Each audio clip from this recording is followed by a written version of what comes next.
Muito bom dia, 12 de maio de 2020. Está começando mais uma aula aqui de Ciências dos Sextos Anos com a professora Luciane. E hoje nós vamos continuar com o tema solo, resolvendo então alguns exercícios sobre esse tema.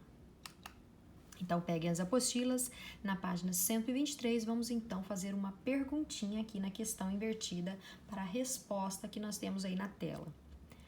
A resposta então é: a permeabilidade é a capacidade que permite ao solo absorver a água e ser infiltrado por ela. Quando o solo é composto de grãos maiores, a água passa por ele com mais facilidade. Porém, quando é composto de grãos menores, o espaço reduzido entre as partículas dificulta a passagem de água. Então, nós temos nessa figura um solo arenoso, onde nós temos os grãos de areia são maiores. Então, os espaços entre os grãos de areia também são maiores, portanto, a água vai ter facilidade aqui de infiltrar nesse solo para grandes profundidades. Nesse solo aqui à direita, um solo mais argiloso, nós temos que os grãos são menores, portanto, os espaços entre os grãos de argila, então, são menores. A água tende a ter um pouco mais de dificuldade de infiltrar nesse solo. Portanto, nós vamos, então, elaborar uma perguntinha para esta resposta. Como que ela ficaria? O que é permeabilidade? Tá aqui, é a capacidade que permite ao solo absorver a água e ser infiltrado por ela. E também, para continuar, nós temos outra perguntinha na sequência: e qual a sua relação com o tamanho dos grãos? Ou seja, se os grãos forem maiores, a água tem facilidade de infiltrar. Se os grãos forem menores, ela vai ter dificuldade, então, a água de entrar, então, de infiltrar neste solo. Portanto, está aí a perguntinha para vocês. Na página 124, a questão de número 1 diz: sobre a formação dos solos, assinale a alternativa correta. Então, vamos fazer um X na questão que estiver certa. Letra A: o solo é formado por meio de processos de intemperismos da rocha de origem. A rocha de origem, ou rocha matriz, também denominada de rocha mãe, é a que deu origem, então, ao solo, as camadas que vão se acumulando aqui por cima dele ao longo do tempo, ao longo de milhares de anos. Então, os processos de intemperismo vêm sim de origem, então, da rocha mãe. Então, essa é a alternativa correta.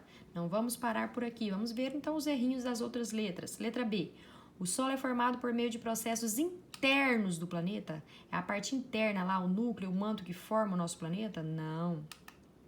São processos, então, externos, de fora, como o movimento das placas tectônicas, tá? Então, gigantescos blocos de rochas, na verdade, não vão formar, então, o nosso planeta. Eles vão formar, então, terremotos e vulcões. Então, o movimento das placas se afastando, se chocando ou se deslizando uma por sobre a outra vão provocar, então, os terremotos e os vulcões, grandes desastres.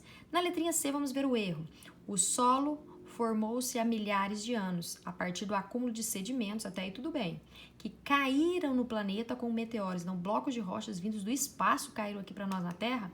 Não é dessa forma que o solo se formou. Então, errado. O solo se formou de acordo com a origem, a rocha que deu origem, a rocha chamada rocha mãe ou rocha matriz. Na letra D, o solo é exclusivamente uma consequência da ação humana sobre o espaço? Não, na verdade, a consequência que vai estar falando não é somente antrópica. Na verdade, nós temos aqui fatores naturais como água, como vento, aqui no caso, temperaturas, fatores biológicos e o próprio homem também, mas não é exclusivo só do homem alterando este solo. Também não é o espaço. Na letra E, o solo se forma com mais facilidade em áreas com poucos ventos, poucas chuvas e poucas variações climáticas. Pelo contrário, são muitas alterações aí climáticas que vão estar interferindo na formação de um solo.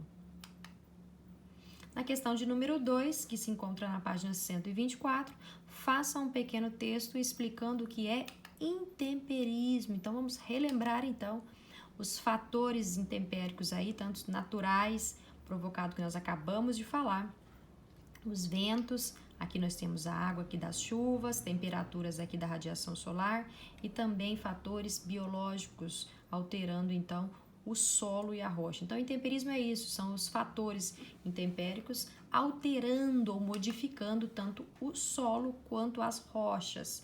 Nós temos 3 tipos de intemperismos: intemperismos físicos, quando altera só a estrutura; químico, quando altera a composição química de uma rocha, nesse caso aqui de uma estátua, como a água, podendo estar alterando, oxidando então; ou mesmo biológico, um ser vivo está alterando o solo ou rochas.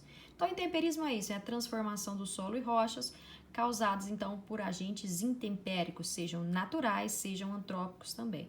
E os 3 tipos de intemperismos: físico, químico ou biológico. Na questão de número 3, página 124, observe o esquema que mostra o ciclo da água. Nele, podemos observar os lençóis freáticos, que são reservatórios subterrâneos de água doce. Como ocorre a formação destes depósitos, dos lençóis freáticos? Então, está aqui, ó, de azul aqui embaixo, o lençol freático, tá? Que é a quantidade aqui de água que acumula aqui no subsolo. Então, como é que forma esses lençóis freáticos? Como é que essa água vem acumular aqui em tamanhas profundidades? Lembrando que é variável, dependendo do solo para solo, essa profundidade do lençol freático é variável. Existem mais superficiais e outros em maior profundidade. Vamos voltar aqui. Então, nós temos aqui a água evaporando, nós temos aqui a formação de chuvas, a precipitação, a água se movimentando aqui nas nuvens, aqui a chuva fazendo com que essa água infiltre no solo. Então, essa água que vai infiltrando aqui no solo, tá? Ela vai chegar num determinado ponto que ela não consegue mais infiltrar, porque ela encontra a rocha e essa rocha é uma camada impermeável, então essa água não infiltra mais, acumulando aqui. E os lençóis freáticos, lembrando, tem uma grande importância aí para abastecer os rios na época da estiagem, na época da seca. Então, é dessa forma que acontece então a formação desses lençóis freáticos, dessa água subterrânea aí. Então, as águas das chuvas estão aqui, nós representando então a precipitação, infiltram aqui no solo por meio dos poros, tá? Até atingir uma camada impermeável aqui embaixo, essa camada impermeável aqui que é a rocha que deu origem para o solo. Onde essa água, então, não consegue mais infiltrar, ela vai se acumular, formando, então, os grandes reservatórios. Nós temos aí o aquífero Guarani, nosso grande reservatório aí. Na página 127, questão de número 4, preencha a tabela organizando as características de cada tipo de solo. Nós temos 3 tipos de solo: solo arenoso, solo argiloso e solo umífero. Aqui nós temos 3 fotos representando o arenoso, argiloso com bastante umidade, aqui nesse caso é encharcado, e o solo umífero com bastante nutriente. Então, vamos lá, o que ele pede?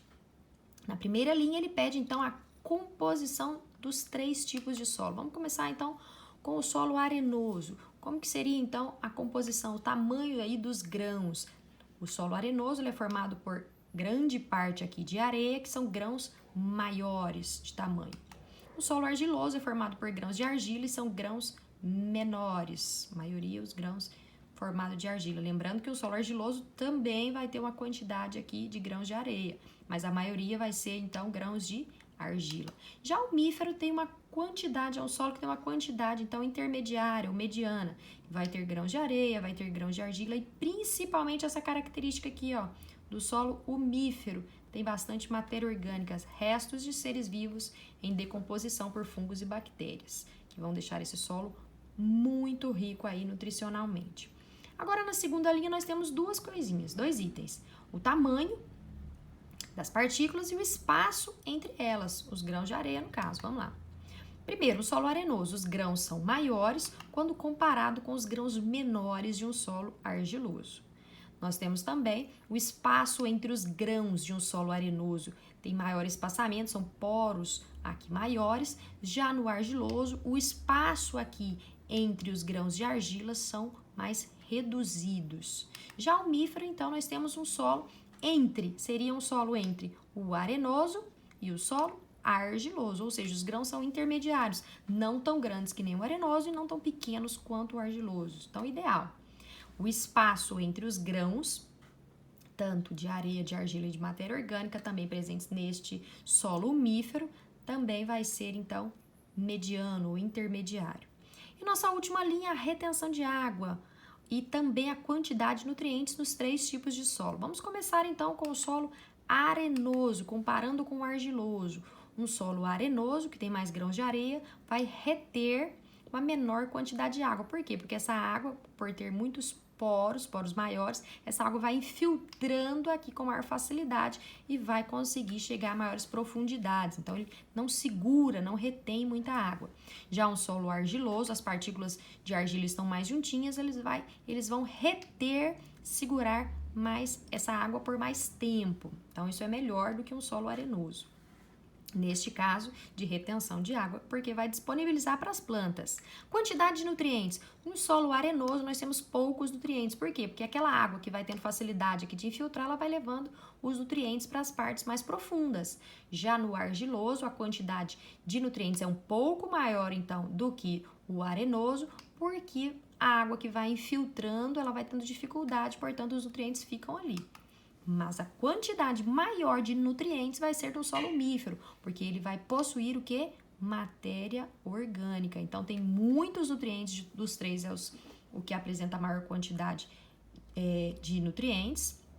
E ele também retém uma quantidade adequada de água, nem tão pequena no caso de um solo arenoso e nem tão alta quanto no solo argiloso. Então, a quantidade de água que esse solo retém é perfeito. Por isso que o solo umífero é muito utilizado aí nas frutíferas, nas hortas, para disponibilizar tanto água quanto nutrientes aí para as plantas crescerem e ter um bom, então, desenvolvimento. E é isso aí, pessoal. Eu vou ficando por aqui e até a nossa próxima aula.